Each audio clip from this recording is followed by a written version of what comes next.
살다 보면 무례한 사람을 만날 수 있습니다.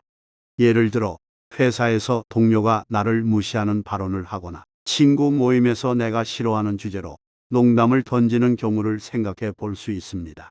그들은 우리에게 상처를 주고 당혹감을 안기며 기껏 붙잡고 사느라 힘든 자존감을 뒤흔들곤 합니다. 처음엔 그저 눈물만 흘리거나 마음속으로 억울함을 삼킬 수밖에 없었지만 계속해서 마주하다 보니 나름의 대처법이 생겨났습니다. 이제 그들을 만났을 때 어떻게 대응할 수 있을지 구체적인 예시를 통해 이야기해 보겠습니다.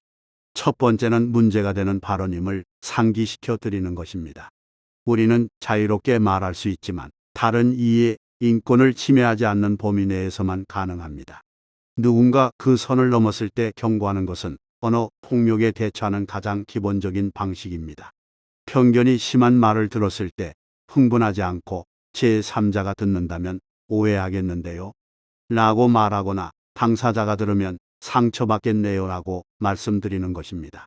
여기서 중요한 것은 감정을 싣지 않고 최대한 건조하게 말씀드리는 것입니다. 예를 들어 회의 중에 누군가 여성 직원의 외모에 대해 부적절한 발언을 했다면 이런 말씀은 회의 주제와 관련이 없는 것 같네요. 당사자가 들으면 상처받을 수 있습니다라고 말하며 상대에게 그 발언이 부적절했음을 상기시킬 수 있습니다. 두 번째는 됨으로써 상황을 객관화하는 것입니다.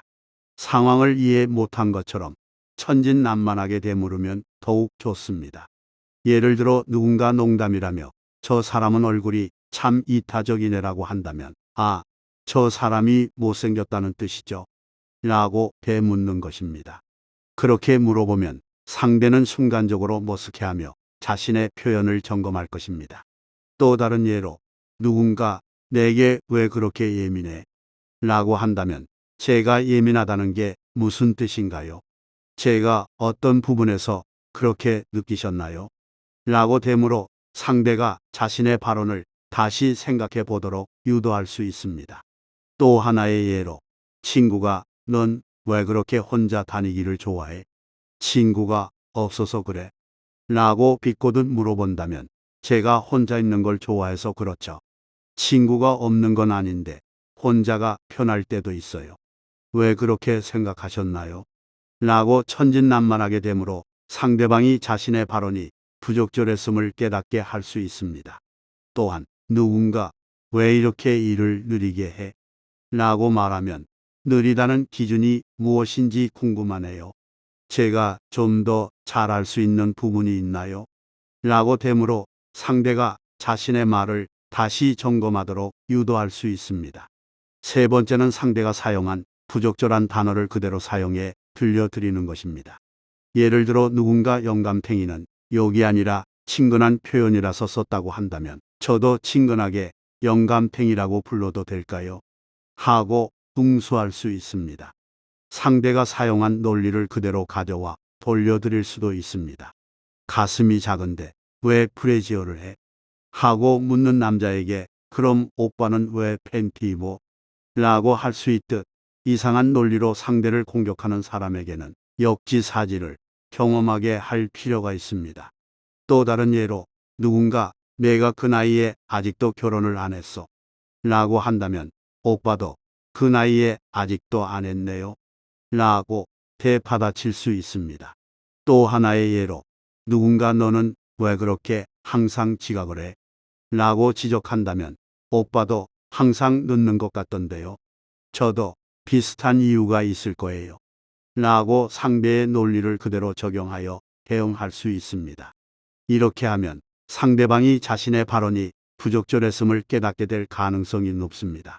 또 다른 예로 누군가 왜 그렇게 게으르게 굴어? 라고 말한다면 오빠도 종종 휴식이 필요하듯이 저도 그런 때가 있답니다. 라고 받아쳐 상대방의 태도를 점검하게 할 수 있습니다. 네 번째는 무송이하게 반응하는 것입니다.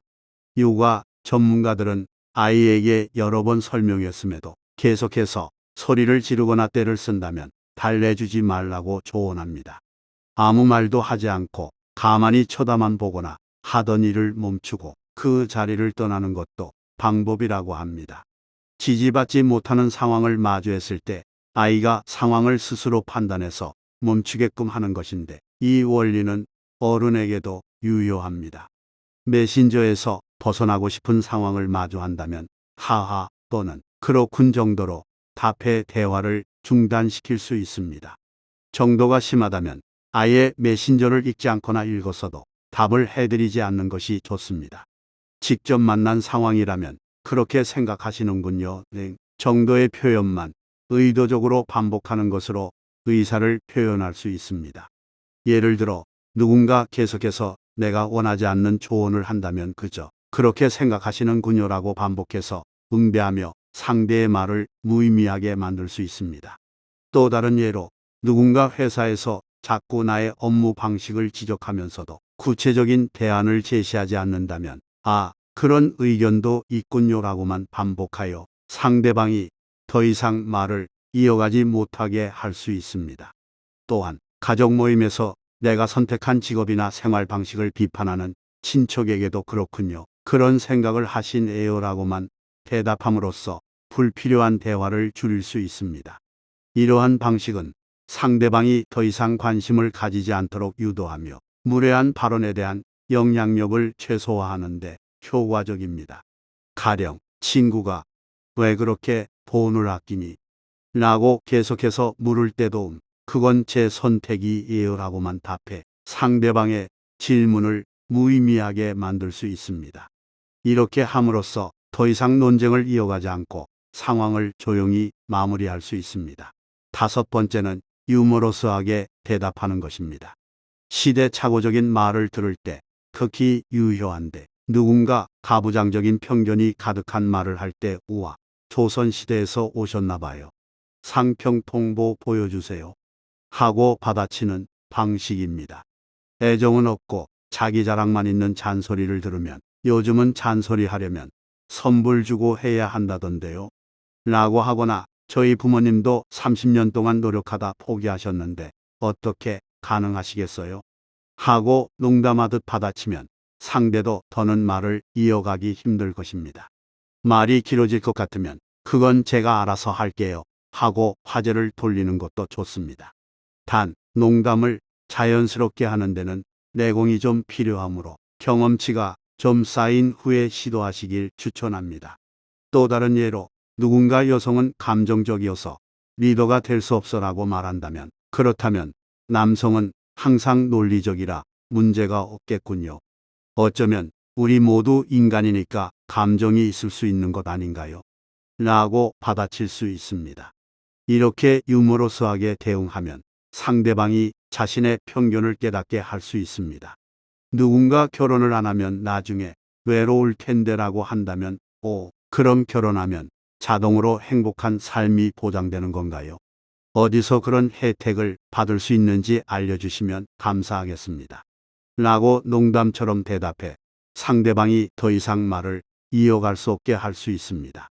이렇게 함으로써 무례한 발언에 대해 상대방이 자신의 말을 다시 생각해 보게 만듭니다. 누군가 남자는 울면 안 되라고 한다면, 그렇다면 남자는 절대 슬퍼하지 않는 존재인가요? 그렇다면 영화도 못 보겠어요. 감정이 없으니 재미없겠네요.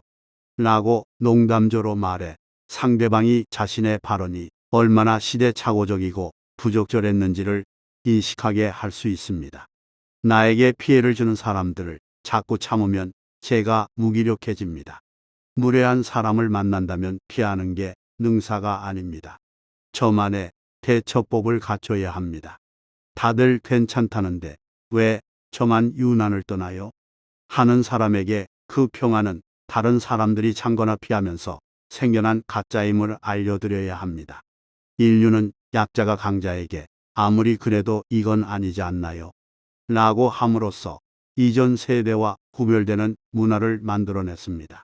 부당함을 더는 참지 않기로 하는 것, 우리가 살고 싶은 세상은 이런 것이라고 말하기를 멈추지 않는 것. 세상의 진보는 지금까지 그렇게 이루어져 왔습니다. 예를 들어 직장에서 부당한 일을 당했을 때 혼자 참지 말고 동료들과 연대하여 문제를 제기하면 더 큰 변화를 이끌어낼 수 있습니다. 우리가 원하는 세상은 약자들이 목소리를 낼 수 있는 곳이며 그 목소리를 내는 용기가 모여 사회를 변화시키는 원동력이 됩니다. 살다 보면 무례한 사람을 만날 수 있습니다. 예를 들어 회사에서 동료가 나를 무시하는 발언을 하거나 친구 모임에서 내가 싫어하는 주제로 농담을 던지는 경우를 생각해 볼 수 있습니다. 그들은 우리에게 상처를 주고 당혹감을 안기며 기껏 붙잡고 사느라 힘든 자존감을 뒤흔들곤 합니다. 처음엔 그저 눈물만 흘리거나 마음속으로 억울함을 삼킬 수밖에 없었지만 계속해서 마주하다 보니 나름의 대처법이 생겨났습니다. 이제 그들을 만났을 때 어떻게 대응할 수 있을지 구체적인 예시를 통해 이야기해 보겠습니다. 첫 번째는 문제가 되는 발언임을 상기시켜 드리는 것입니다. 우리는 자유롭게 말할 수 있지만 다른 이의 인권을 침해하지 않는 범위 내에서만 가능합니다. 누군가 그 선을 넘었을 때 경고하는 것은 언어 폭력에 대처하는 가장 기본적인 방식입니다. 편견이 심한 말을 들었을 때 흥분하지 않고 제3자가 듣는다면 오해하겠는데요. 라고 말하거나 당사자가 들으면 상처받겠네요 라고 말씀드리는 것입니다. 여기서 중요한 것은 감정을 싣지 않고 최대한 건조하게 말씀드리는 것입니다. 예를 들어 회의 중에 누군가 여성 직원의 외모에 대해 부적절한 발언을 했다면 이런 말씀은 회의 주제와 관련이 없는 것 같네요. 당사자가 들으면 상처받을 수 있습니다라고 말하며 상대에게 그 발언이 부적절했음을 상기시킬 수 있습니다. 두 번째는 됨으로써 상황을 객관화하는 것입니다. 상황을 이해 못한 것처럼 천진난만하게 되물으면 더욱 좋습니다. 예를 들어 누군가 농담이라며 저 사람은 얼굴이 참 이타적이네라고 한다면 저 사람이 못생겼다는 뜻이죠? 라고 되묻는 것입니다. 그렇게 물어보면 상대는 순간적으로 머쓱해하며 자신의 표현을 점검할 것입니다. 또 다른 예로 누군가 내게 왜 그렇게 예민해? 라고 한다면 제가 예민하다는 게 무슨 뜻인가요? 제가 어떤 부분에서 그렇게 느끼셨나요? 라고 되물어 상대가 자신의 발언을 다시 생각해 보도록 유도할 수 있습니다. 또 하나의 예로 친구가 넌 왜 그렇게 혼자 다니기를 좋아해? 친구가 없어서 그래? 라고 비꼬듯 물어본다면 제가 혼자 있는 걸 좋아해서 그렇죠. 친구가 없는 건 아닌데 혼자가 편할 때도 있어요. 왜 그렇게 생각하셨나요? 라고 천진난만하게 되므로 상대방이 자신의 발언이 부적절했음을 깨닫게 할 수 있습니다. 또한 누군가 왜 이렇게 일을 느리게 해? 라고 말하면 느리다는 기준이 무엇인지 궁금하네요. 제가 좀 더 잘할 수 있는 부분이 있나요? 라고 되므로 상대가 자신의 말을 다시 점검하도록 유도할 수 있습니다. 세 번째는 상대가 사용한 부적절한 단어를 그대로 사용해 들려드리는 것입니다. 예를 들어 누군가 영감탱이는 욕이 아니라 친근한 표현이라서 썼다고 한다면 저도 친근하게 영감탱이라고 불러도 될까요? 하고 응수할 수 있습니다. 상대가 사용한 논리를 그대로 가져와 돌려드릴 수도 있습니다. 가슴이 작은데 왜 브래지어를 해? 하고 묻는 남자에게 그럼 오빠는 왜 팬티 입어? 라고 할 수 있듯 이상한 논리로 상대를 공격하는 사람에게는 역지사지를 경험하게 할 필요가 있습니다. 또 다른 예로 누군가 내가 그 나이에 아직도 결혼을 안 했어. 라고 한다면 오빠도 그 나이에 아직도 안 했네요. 라고 되받아칠 수 있습니다. 또 하나의 예로 누군가 너는 왜 그렇게 항상 지각을 해? 라고 지적한다면 오빠도 항상 늦는 것 같던데요. 저도 비슷한 이유가 있을 거예요. 라고 상대의 논리를 그대로 적용하여 대응할 수 있습니다. 이렇게 하면 상대방이 자신의 발언이 부적절했음을 깨닫게 될 가능성이 높습니다. 또 다른 예로 누군가 왜 그렇게 게으르게 굴어? 라고 말한다면 오빠도 종종 휴식이 필요하듯이 저도 그런 때가 있답니다. 라고 받아쳐 상대방의 태도를 점검하게 할 수 있습니다.